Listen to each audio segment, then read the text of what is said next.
দিনের হিসেব করলে ৫,৪৬৮ আর বছরের হিসেব করলে ১৫। অবশেষে অস্ট্রেলিয়ার মাটিতে টেস্ট জয় পেল ইংল্যান্ড। অজিদের মাটিতে ইংল্যান্ডের সবশেষ জয়টা এসেছিল ২০১১ সালের জানুয়ারিতে। এরপর টানা ১৮ ম্যাচ জয়হীন ছিল থ্রি লায়ন্স।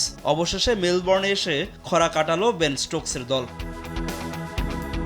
এই জয়টা একটু বিশেষ ইংল্যান্ডের দুই কিংবদন্তি বেন স্টোকস ও জো রুটের জন্য।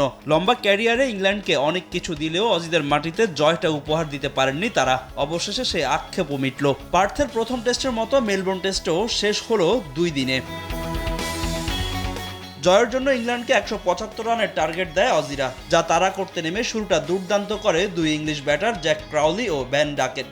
ওপেনিং পার্টনারশিপ থেকে আসে ৫১ রান।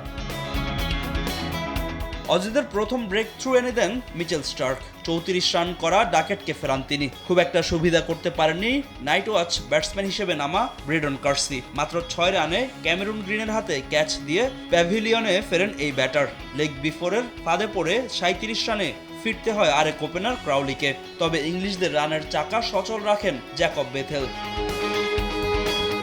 মাঝে ইংল্যান্ড জো রুট ও অধিনায়ক বেন স্টোকসের আর্লি উইকেট হারালে শঙ্কা জাগে। তবে দায়িত্ব নিজের কাঁধে তুলে নেন জ্যাকব বেথেল। আউট হওয়ার আগে তার ৪০ রানে ভর করে জয়ের বন্দরে পৌঁছে যায় ইংলিশরা। ১৮ রান করে কাজটা আরও সহজ করে দেন হ্যারি ব্রুক। ৪ উইকেটের জয় নিয়ে মাঠ ছাড়ে থ্রি লায়ন্স। এর আগে দ্বিতীয় ইনিংসে ব্যাট করতে নেমে ১৩২ রানে গুটিয়ে যায় অজিরা। বিনা উইকেটে ৪ রানে দিন শুরু করা অস্ট্রেলিয়া প্রথম উইকেট হারায় ৪২ রানে। ৪ রানে ফেরেন স্কট বোল্যান্ড।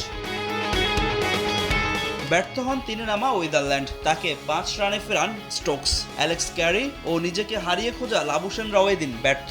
সর্বোচ্চ ৪৬ রান আসে ট্রাভিস হেডের ব্যাট থেকে। আর এক পাশ আগলে রাখা স্টিভেন স্মিথ অপরাজিত থাকেন ২৪ রানে। ইংল্যান্ডের হয়ে ৪টে উইকেট নেন ব্রেডন কার্সি। ম্যাচ সেরা হন জশ টাং। ফাহিম ইসলাম, সময় সংবাদ।